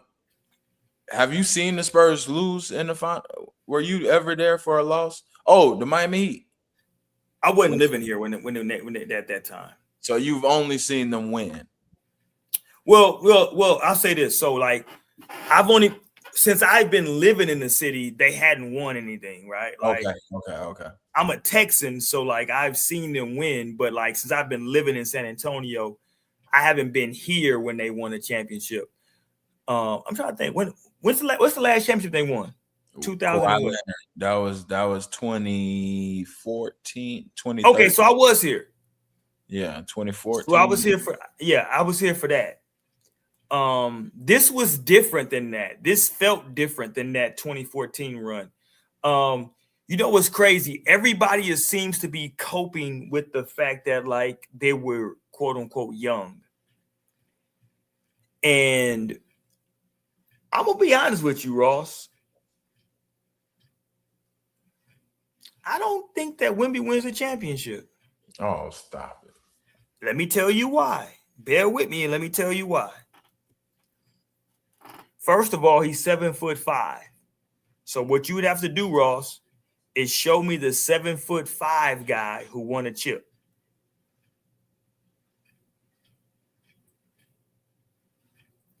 Show me the 7'5" guy who won a chip. Like typically those guys don't really last long. Even Porzingis, yes, he won a chip with Boston. He only played basically one game in that series, and he was amazing in that game. But that's the thing about guys that size, pause, is that, yes, we see their gifts, but like their bodies, again, pause, don't hold up over time, right? And so when we talk about, like, people forget that, like, just last year, Wemby had blood clots and, like, had to end his season. So it's nothing for a guy who's 7'5" to turn an ankle, to sprain a ligament, to whatever. You know what I'm saying? I'm not wishing that on him. I'm just telling you that's the history of the league. Typically, guys that size don't win chips because they end up getting injured beforehand. So if they don't win it right away, like what's my dude name? Right away in Portland. Hold on. Bill Walton. He run it a couple of years and he ended up winning it. After that, he was no good. So you have to win it right away because we never know. In Houston, when we had the Twin Towers with Hakeem Olajuwon and Ralph Sampson, Hakeem Olajuwon was like 6'11", 7 foot. Ralph Sampson was 7'4" out of Virginia. 4-time, I think, was 3-time college player of the year, 4-time ACC player of the year. Then he got to the NBA, was really good. All of a sudden, injuries. Like, you look at these guys that are that tall, and you have I think personally, you have a shortened window. And we've already lost, 3-4 years with Wemby? So we got to get there quick. It's got to get there quick. And I think their guard situation is not solidified. They don't have a Tony Parker. They don't have an Avery Johnson. So they don't have a point guard who can get consistently easy shots for Wemby. Wemby is not a traditional big to where he's playing down low. So that's my point. I don't think Wemby wins a championship. I just don't see it. With that being said, they're the early favorites to win it next year. Yeah, that's that. I mean, listen, I would say this to you, Ross. Vegas didn't build all those hotels down there by people winning money. All those hotels were built because people lost money. So yes, put them as the favorite because it's gonna be a lot of money to be lost on that. They're not winning the championship next year. San Antonio, you heard it here first. Don't try to hold it. Whoa. I see what you're trying to do. You try to turn the city against me. I see what you're trying to do, bro. Hey, You gonna have a rough time in Texas. You don't like nothing in Houston, and now you ain't going for San Antonio. You're gonna be moving to Dallas here soon. Well, first of all, I lived in DFW for like 5 years, so I'm solid out there. I was doing the Hate D-Town on the boogie. Cowboys too, y'all. You hate on the Cowboys. You gotta take your ass to Kansas City somewhere. Hey, I'm good in Kansas, baby. Shout out to Tech 9. I'm good out there, baby. You know, and Patrick Mahomes done bought Whataburger out there now. I'm good. Yeah, I can go out there and kick it. Shout out to Patty Mahomes, man. You know what's crazy is one of my best friends' wives is Patrick Mahomes' godmother. And at their wedding, Patrick Mahomes' mom was there. This is when he was still at Texas Tech at the time. He was getting ready to come out for the draft at the time. But his mom came to the thing, and we were like, it was crazy. Here's what's funny. We were talking to his mom. We were trying to talk his mom out of, we were trying to tell his mom to like, yo, tell that nigga to go back to school. End up being the GOAT. We were like, yo, he nice, but listen, man, he should probably go back to school one more year, man. He'll be straight if he go back one more year. Shout out to her for like, maybe she did tell him she didn't, but shout out to Andy Reid for telling that nigga, yo, I got you. Yeah, shout out to her for not listening, y'all niggas. Because we was damn sure telling her to go, but man, tell her to go back to school one more year, man. Shout out to her. But I'll say this though, Ross, the craziest stuff that I've seen in sports, and we only a week into it, has been this World Cup. This World Cup stuff is insane, bro. Like, we're not used to this over here. This is what's crazy. We was just talking about Kansas City. And speaking of Kansas City, Mahomes is not nowhere near the biggest star in Kansas City right now. Messi and those are in Kansas City. We got the clip showing what's going on in Kansas City right now. Hold on, I got it right here. They out there. Boy, listen, they better call in. I don't know what Trump got popping. I know he had the little UFC fight. You better call somebody. Whoa! So sorry,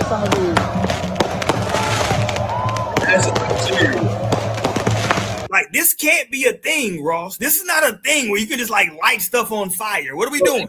In the stadium over there.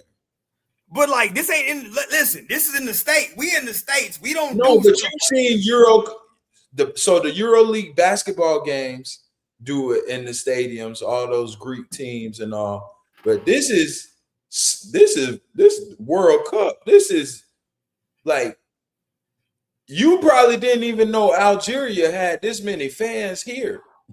You know, Algeria didn't know they had this many fans. Yeah, I was about to say, and they playing against Argentina. And like I said, Mahomes ain't the biggest star in Kansas City right now. Messi's in town. And whoa. So wait, whoa. So globally, Messi's the biggest star.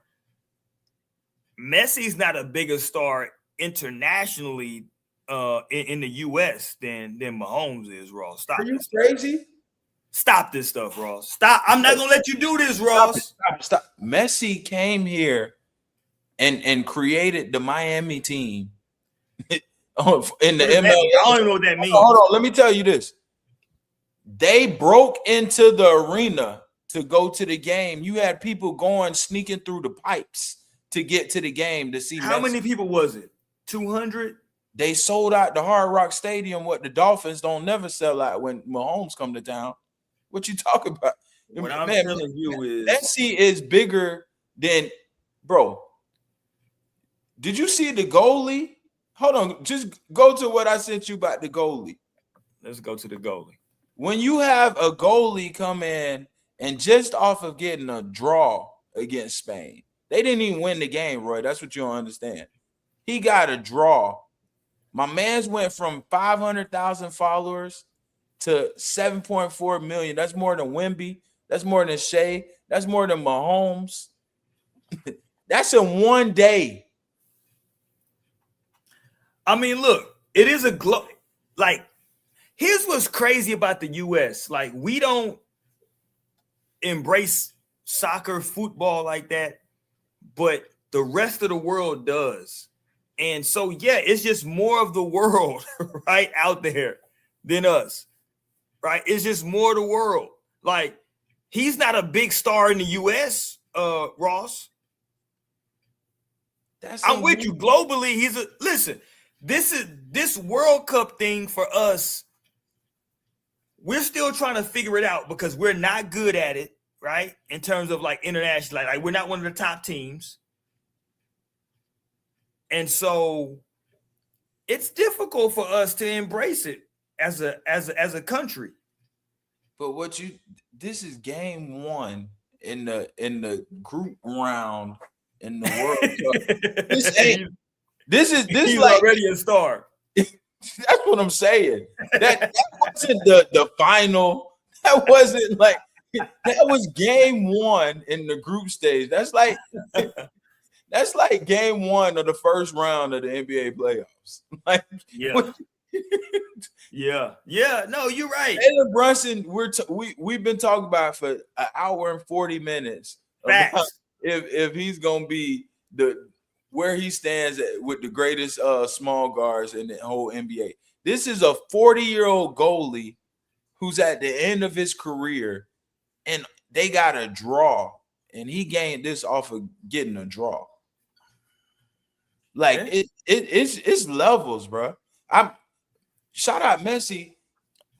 Messi dropped 3 goals tonight. Messi finna break the record for goals. I'm not even the biggest Messi fan. He had a hat trick tonight. But they said so coming into this World Cup, they said that like Messi had the opportunity to solidify himself, to put himself firmly, like he's firmly in the conversation for greatest players of all time. Like Pele, I know you know what I'm saying, you know what I'm saying, but like Messi, that I read that in a couple of different publications that like, yo, Messi can firmly put himself in that conversation for greatest player ever. Yeah, you got Pele, you got Maradona, you got the other Ronaldo, you got from Brazil, right? The Brazilian Ronaldo, you got Cristiano Ronaldo, Messi.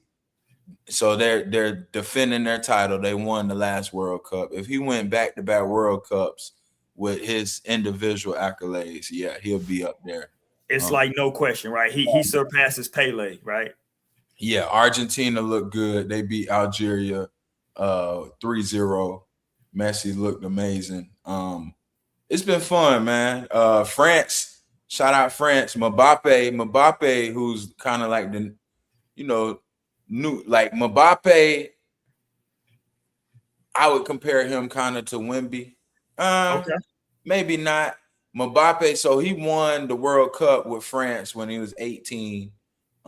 He hasn't had the individual success during the year that Messi and Ronaldo and them had.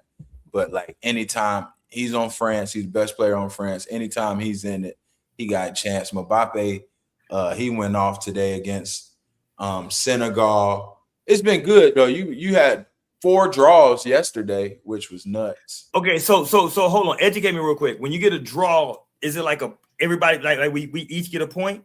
So it's a point system. So a draw is 1 point, a win is 3 points. Each team though, right? Yeah. A loss is 0. So during the group play, it's 4 teams each group. So obviously you'll play all the teams. And then at the end, it's a point system. If it's a tie, then it goes to whoever scored the most goals. So that's why you see teams aren't really trying to run it up. Exactly. So like Germany scored 7 goals. That helps them in the future of getting a tie. That's why it was such a big thing by Spain. They played this team, Cabo Verde, which it was their first year ever making the World Cup. They tied Spain, which actually is crazy because now, that should have been a for sure win for Spain. That should have been for sure 3 points. So now in the future, that could bite Spain in the butt. And I saw they had some baddies from Cabo Verde. I think that's the best part about the World Cup that maybe the Americans jump on. Each country with they because like the Australian game, it was some. I seen the sisters with the Senegals. They had talk to me. Yeah, let's go. sisters. Yeah, I think if I'm not mistaken, I think Amber Rose said that she was like Cape Verdean. Yeah. And that, from what I hear, that's kind of near Spain. That's like the African side. Morocco played. They shout out Morocco. Some shout out to French Montana. Yeah, some nice ones. I think that's another dope part is to see all the people come from out the woodworks. Like I saw, man, literally the night of the last game with the Knicks, France had taken over downtown New York the same way the Knicks fans was. I did see that. I saw that. Like you, man, soccer is just crazy. I seen in Mexico City, you had European people out of Mexico talk about how beautiful Mexico is and tacos, and you got this German dude blogging his experiences in the US. I mean, it's funny to see. What's really cool to see is now you're getting all these fans of these other nations coming to the World Cup and they're experiencing. So like this Argentina game today, they're in Kansas City, Missouri. They didn't put them in a big city. It's not Dallas. It's not Houston. It's not Miami. It's not San Francisco. You got some of these teams in Middle America. Yeah, you know what I'm saying. Living the real like USA. Like shout out Yamal from Spain. He was just in the Walmart in Atlanta, just walking. Wow, walking around like he might have been in the trenches. He's renowned as the best soccer player like in the world right now. And they had him out there in the trenches. Yeah. You got the Germans. They was happy to check out Waffle House. I seen one dude was talking about Chili's. Wow. I seen one guy was happy about a big gulp. Wow. It's like little stuff that we take for granted. You got these Europeans come over. They getting a real taste of America. That's crazy. It's so much stuff that we take for granted over here. I mean, look, I think it was the UK. They've banned like social media for like kids under a certain age. They said, you know what I'm saying? So it's like, yeah, like when you come over here, man, it's like, every country is a bit different for what they allow you to do, what's available to you. So yeah, man, you want to definitely see what's going on. The fact that like soccer or football is the world's game, and like in the US, it's never really fully caught on here, right? It's kind of amazing that it hasn't caught on here because the rest of the world, like you said, they live and die by it, for lack of a better term, right? Like with their national, especially with their national teams, right? Like if they're national, like I've seen videos of Saudi Arabia back in the day where like if they national teams don't win, it's some real issues. You know what I'm saying? Shout out Iran. Yeah. Drew yesterday. They look good. Saudi Arabia drew yesterday. That's what I'm saying. Like, because like they better, because there's some real issues if they lose. Like, it ain't just like you go home. Another one, Japan. Man, the best thing in sports right now, Japan. So Japan, bro, it's crazy. Their whole fans stay in the arena and pick up all the trash in the arena. I saw that. Okay, so I did see that, yes. Bro, that's crazy. And this been a tradition they've been doing. And they literally stay and nobody leaves until they clean the whole arena. And they were saying that just show you how just disciplined and how Japan runs things. Like I've been seeing these videos. Bro, like, you know what that's akin to? That's akin to the Spurs culture and shaking hands. But go ahead, though. Keep going. Keep going. Hey, we out the mud, man. We out.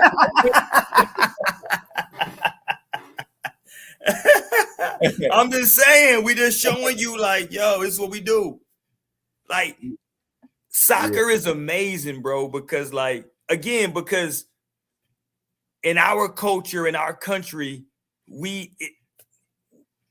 it's not even like a second. Like how do we look? Like if you had to, if you were talking to somebody from another country, Ross, how would you tell them how we view soccer in this country? Kind of like how they view American football. Right. Like it's right. Yeah. It's just like we don't even pay attention to it. Yeah. I kind of know about it. Like they don't understand American football. We don't understand soccer. Right. Like majority of people can't tell you what an offsides is. Right. They don't know. Like Tom Brady means nothing to them. Yeah, exactly. Ray Lewis is who is this? Is a black guy. And some of these soccer players now. I mean, I play FIFA, so I'm pretty familiar with. But like, you know, like these real soccer fans, and soccer's such a like young game. It's young, and you got this like you got the big time stars, but it's so young because like by the time they're 16, they're emerging. Like Right. the real Messi fans knew Messi was gonna be good when he was 16. You know what I'm saying? Like we thought Freddie Adu was gonna be good. Exactly. Well, like in soccer, like they're telling you about these up and coming guys, and yeah, this guy right here, he's a backup. He don't really play, but he's gonna be really good. He's 15, and then next thing you know, in the World Cup, he gets subbed in, and next thing you know, he's a superstar, kind of like how my goalie did. You know what I'm saying? Right. It's just crazy how like we think of basketball as a young man's game, and like we knew Zion, we knew AJ, but like in soccer they dig deep. Like they know 13, 14. Yeah, 15, like they know the kid who's coming up, who's 4 years away from being a stud. Yeah, they know he's gonna be good already. Yeah, like it's a real farm system. Their like best, the best way to frame it is the best athletes from these other countries play soccer. Oh, for sure. Yeah. So, and that's the thing. We can both agree our best athletes don't play soccer. Yeah, for sure. And so the big thing with what's going on in soccer right now is like, and this is just the argument I've been having, like the African countries, that's where a majority of the talent is coming from. These African countries. Now you still got Argentina, you still got Brazil. They go in the other countries for them other countries. So you got like it's a whole list. You got siblings where literally the older brother will go play for France, and the not so good brother that wouldn't have got a chance on France is playing for Ivory Coast. Oh wow! You know what I'm saying? So like, it's tricky, man. Soccer. I see the corruption. That's crazy, by the way. You see, kind of like there is an undertone, like racism, a little bit to it, a little bit of European bias, but like, yeah, it's good. And as you know, now we got Ivory Coast, you know, we got Senegal, we got Ghana, we got these other, because everybody knows the England, the France, the Portugal, right. You know, Argentina. Now it's becoming more spread out, and I think like America, we gotta get some of our athletes. We gotta teach some of our young athletic black kids, like, hey man, have them kick that soccer ball. Don't just roll the basketball. You know what I'm saying? They gotta come on with that money though, Ross. Well, that's what makes these dudes, and that's why the U.S. team is better. This might be the best USA team that really has a shot just to compete. But like that's why you're getting some of these guys coming and they're really pushing the build. And that's the crazy part, because they're playing, like, if you had to rank these athletes, like they're playing against what, like the 4th, 5th, 6th best, like what would you like rate these soccer in terms of just like athleticism? These are what best athletes for US? Yeah. Yeah, I would say our best athletes probably are NBA You got football there. So these are probably like a I fourth or fifth. would say then like track. Right, track. Yeah, Noah Lyles. Yeah, would have been good soccer players. yeah. Over Noah Lyles probably could track have did. stars. Yeah, Like how we got guys that run track and then go play football. Over there, they're track stars with